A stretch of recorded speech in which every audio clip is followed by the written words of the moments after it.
So I think it's time I came clean about some things. This is a world premiere. This is a world. So for the past couple of weeks, you guys know I've been running a GoFundMe campaign for my Detroit project, AltSpace Detroit. First of all, AltSpace is a house. It's a 3,200 square foot stone house that was built in 1897. I purchased the house for $800. It had been badly damaged, and most people advised me to tear everything out, do a gut renovation, start from scratch. And I had neither the budget nor the inclination to do that. Every stick, every stone, every plastered wall told a story that to me was worth preserving as much as possible. Also, the more I salvage, the less I have to rebuild. I spent 3 years sponging soot off of walls, scraping off burnt wallpaper using environmentally safe biodegradable paint remover. I cleaned the wood with vinegar and water. I patched the walls with plaster that I mixed myself. It's not like magic. I have limited resources, and I was really lucky to have the support of some people with some pretty specific technical skills to help with the systems of the house. But right now, there's, traditional electricity. The house, will likely be heated with some temporary gas heaters.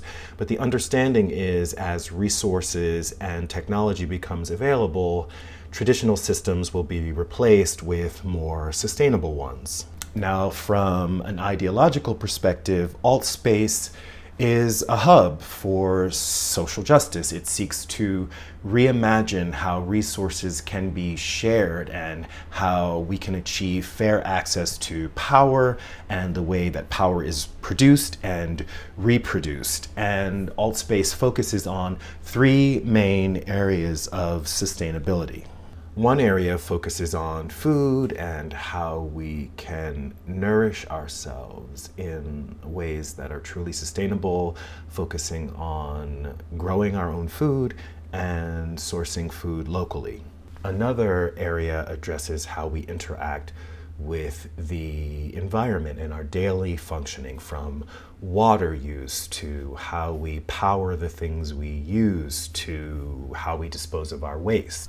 And the third major area is about how we develop community. How do we share resources? What are our social interactions, and how do we learn to live collectively?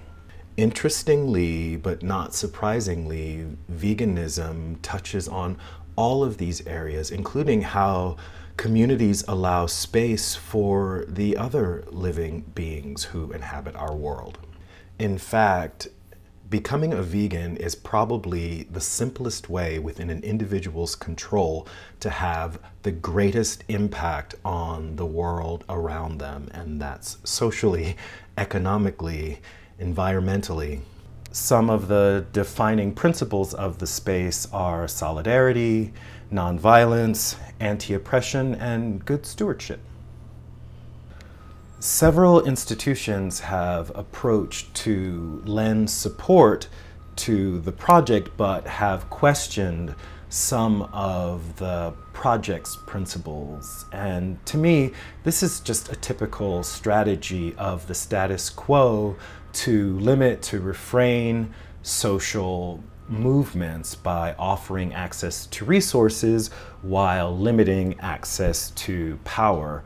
Not surprisingly, the area that seems to meet the most resistance is the rejection of the objectification of animals. And for me, if staying true to this principle means saying no to that institutional, foundational, not-for-profit support, then so be it.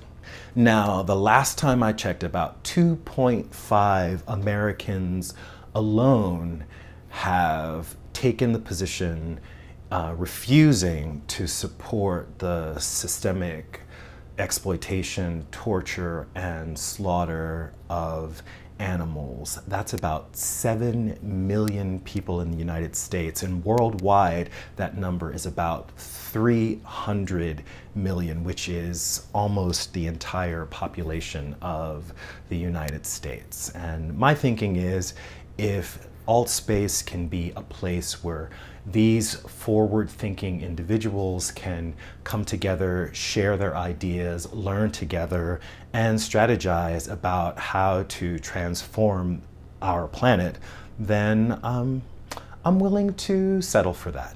That's it for this video. Like it if you like it, comment, share, subscribe. This is Reg signing off. Love yourself. Peace. And I love myself. The world is a ghetto with big guns and dick inside. I love myself, but it can